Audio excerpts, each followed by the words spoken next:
Okay, this is the Copper Forge. I wanted to show you how to take it apart so that you could get at the different areas of the saber. To get at the LED assembly, you have to take out these two screws here and the retention screw, as well as this one. So let's go ahead and do that. We'll start here. Go ahead and take that one out. Then the retention screw. It's probably best to do it in this order and leave these last ones for the end, because these two are 440s and they are very small, and I've run into on previous sabers that these are easy to strip, so it's probably best to wait until last for taking these out. Putting them back in is a different story, and I'll explain the best way to do that.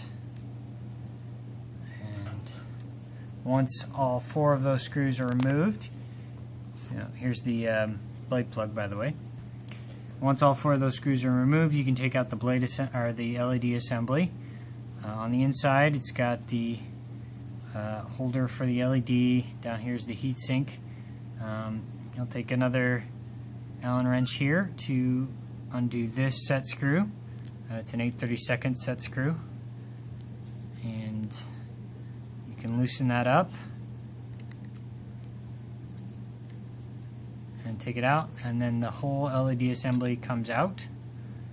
These two rubber O-rings are in there to keep the electronics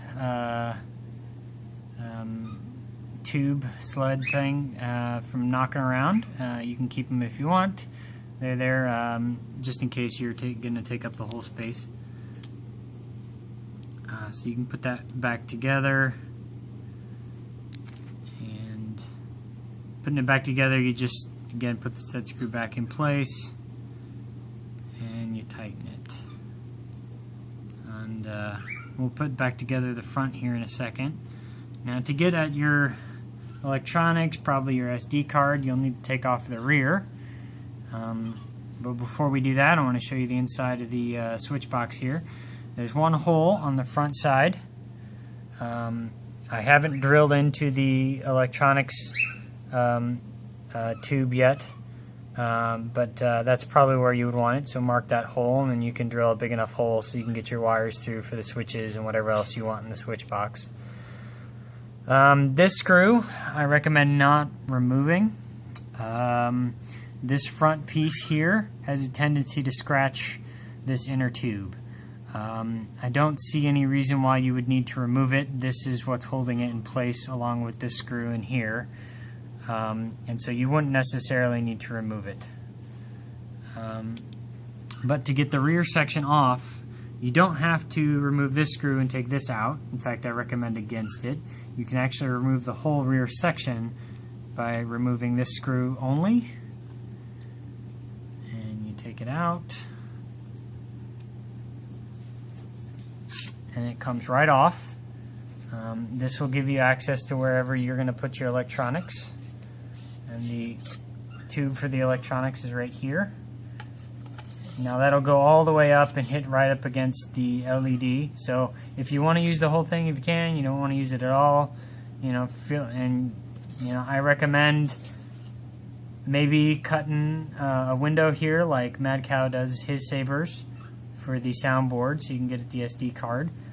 Whichever you'd like, that's the way you're going to be able to do that. The nice thing about this electronics tube is that it's a very good fit for the TCS premium speaker, so you can put that right in here. One of the ideas I had was to cut a small slot right here, so you could, and a hole in the electronic sled so that you can put your finger in and slide it in and out. And so that's it for this saber. Let's put it back together. The rear is pretty easy. You'll just line up the holes here. It'll go a little past it if you're not careful. So line up the holes. Put the screw back in.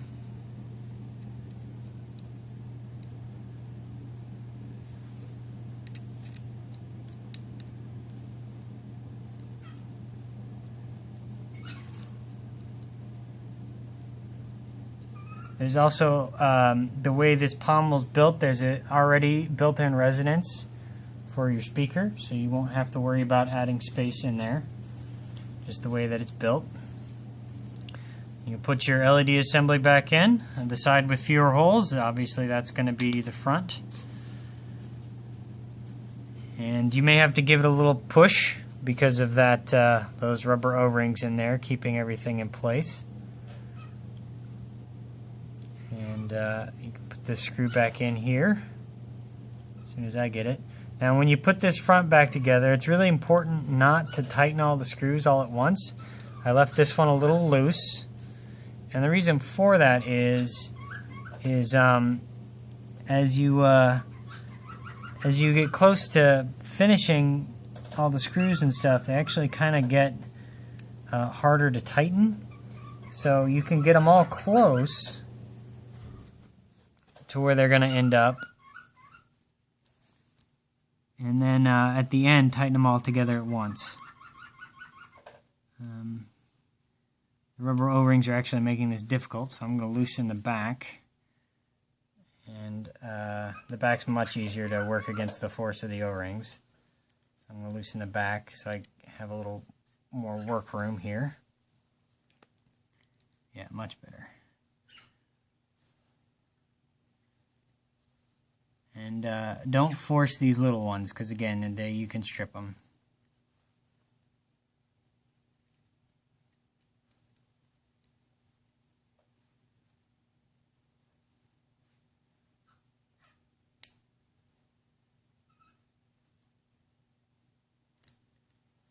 The set screw adds a little bit of help just with structure and stuff as you're putting all these back in.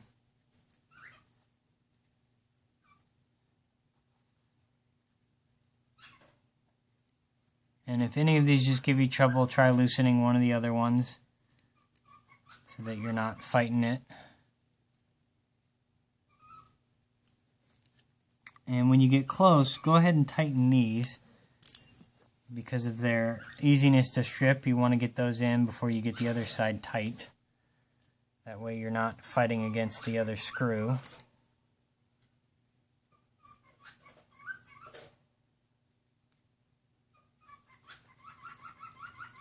Once those are good and tight,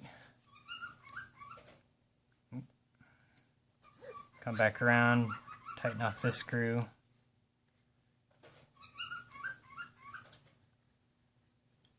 You can put your blade plug back in.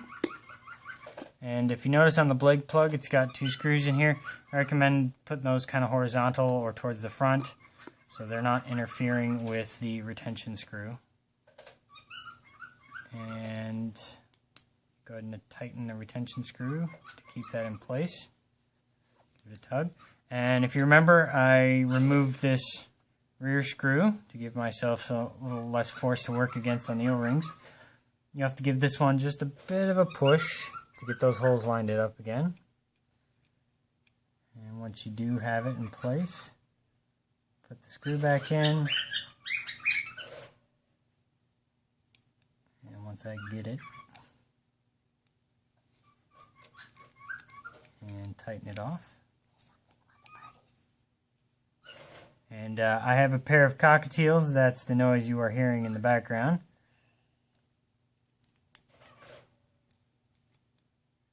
Alright, and that's the copper forge. All done and good. Thanks.